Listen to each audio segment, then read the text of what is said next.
Assalamualaikum warahmatullahi wabarakatuh. Saya Ferianto Prayoga dari Fakultas MIPA NPM 2217011. Di sini saya akan memaparkan kembali resume PKKMB dari tanggal 16 Agustus sampai 19 Agustus 2022. Langsung aja cek videonya. PKKMB hari pertama atau PKKMB tingkat universitas. Tema yang diambil adalah peran Kepolisian Republik Indonesia dalam meliterasi pendidikan sosial dan mengatasi kejahatan digital, yang disampaikan oleh Bapak Yusriandi SIK Medcom, yaitu Undang-Undang Informasi dari Transaksi Elektronik atau Undang-Undang IT adalah undang-undang yang mengatur mengenai informasi elektronik dan juga transaksi elektronik. Yang kedua, pelanggaran undang-undang ITE merupakan sesuatu kegiatan penyimpangan dalam penggunaan media elektronik berkaitan dengan informasi dan segala transaksi dalam bidang elektronik. Lalu, contoh atau bentuk pelanggaran undang-undang ITE antara lain: yang pertama, perjudian online; yang kedua, penipuan online; yang ketiga, muatan pornografi; yang keempat, penyebaran hoaks; yang kelima, pencemaran nama baik; yang keenam, penyebaran dokumen pribadi seseorang atau pihak tertentu; yang ketujuh, pelanggaran hak cipta. Lanjut, tips and trick untuk terhindar dari jeratan hukum undang-undang IT antara lain: yang pertama, pengguna internet harus lebih menyaring konten sebelum disaring lagi ke publik melalui media sosial. Yang kedua, lakukan pengecekan lebih teliti sebelum melakukan transaksi melalui media sosial. Yang ketiga, tulisan yang dibuat pengguna internet harus didukung dengan fakta dan data. Yang keempat, dalam menulis jangan sekedar mengkritik tapi juga berikan solusi atas permasalahan yang dikritisi. Yang kelima, jangan ragu untuk meminta maaf. Yang keenam, langsung laporkan pada pihak yang berwajib jika menjadi korban. Selanjutnya, tema yang disampaikan oleh Ibu Dr. Susetya Herawati, STMSI, yaitu pengembangan karakter mahasiswa sebagai intelektual dan anti kekerasan atau yang disebut bullying. Yang pertama, bullying adalah suatu tindakan yang melukai fisik dan non-fisik dan terkadang dapat melukai kita. Lalu, bullying sering terjadi di lembaga tertentu. Yang pertama, pendidikan, lingkungan, media sosial, masyarakat, dan keluarga. Setelah itu, generasi muda harus bisa menjadi solusi dan agar pembangunan yang memiliki 5 tanggung jawab antara lain ialah mempertahankan dan memelihara persatuan bangsa. Yang kedua, mengembangkan kepribadian kuat dengan demokrat Pancasila. Yang ketiga, meningkatkan partisipasi dalam pembangunan politik dan sosial. Yang keempat, memelihara menjaga demokrasi Pancasila dan menjunjung hak asasi manusia atau warga negara.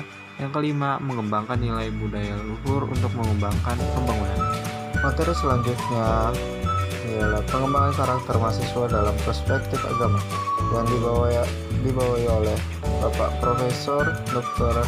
A. Said Akil Siroj, MA. Kiat-kiat untuk menjaga toleransi. Yang pertama, saling berkunjung bagi para pemuka agama. Selain masyarakatnya yang harus sama-sama belajar untuk menghargai dan menghormati ajaran agama lain, para pemuka agama juga harus bisa melakukan hal tersebut. Yang kedua, bertukar hal positif. Yang ketiga, mengunjungi tempat-tempat nasional dan tempat ibadah. Lanjut, PKKMB hari kedua, PKKMB tingkat universitas.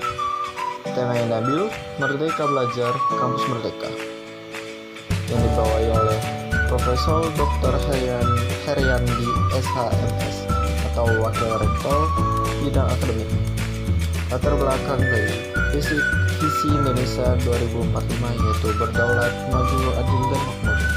Lalu materi yang disampaikan lagi, terdapat 4 pilar visi Indonesia pada 2045 yaitu penguasaan pembangunan manusia, serta penguasaan ilmu pengetahuan dan teknologi. Yang kedua, pembangunan ekonomi berkelanjutan. Yang ketiga, pemerataan pembangunan. Yang keempat, pemantapan ketahanan nasional dan tata kelola pemerintahan.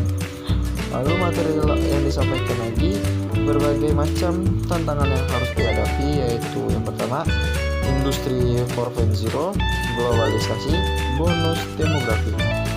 Lalu ada lagi, terdapat 6 indikator profil pelajar Pancasila lain: bernalar kritis atau kemampuan kognitif, kemandirian atau independen mencari, kreatif atau inovasi, cinta seni budaya, gotong royong atau soft skill utama tim, lalu kebinekaan global atau cinta kekeragaman budaya dan menghormati negara dan dunia.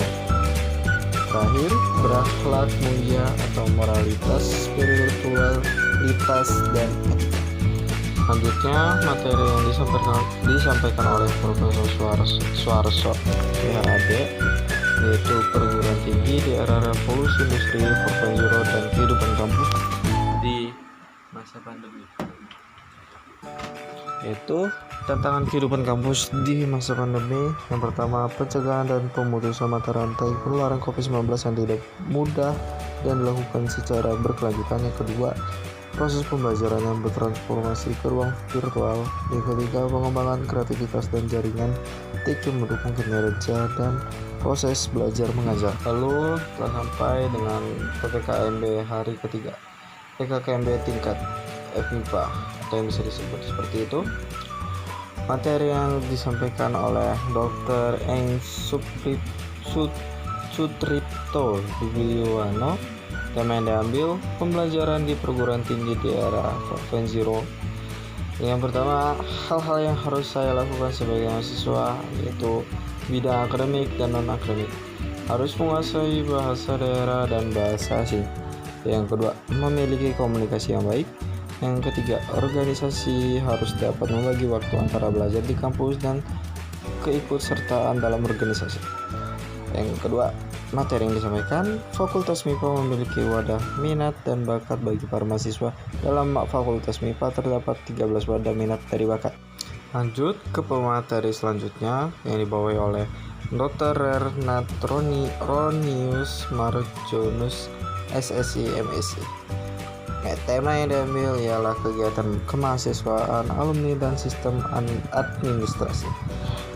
3 poin utama yang disampaikan Menteri Pendidikan Nadiem Makarim: jika mahasiswa sudah menyelesaikan program S1, maka mahasiswa dapat melanjutkannya dengan bekerja.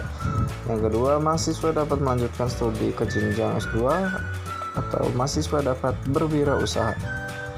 Selanjutnya, materi yang disampaikan, FMIPA Unila terdiri dari beberapa tim minat bakat, antara lain yang pertama, tim minat bakat kompetisi nasional MIPA. Yang kedua, tim minat bakat English Club. Yang ketiga, tim minat bakat kewirausahaan. Yang keempat, tim minat bakat olahraga. Yang kelima, tim minat bakat perfilman dan lain-lain.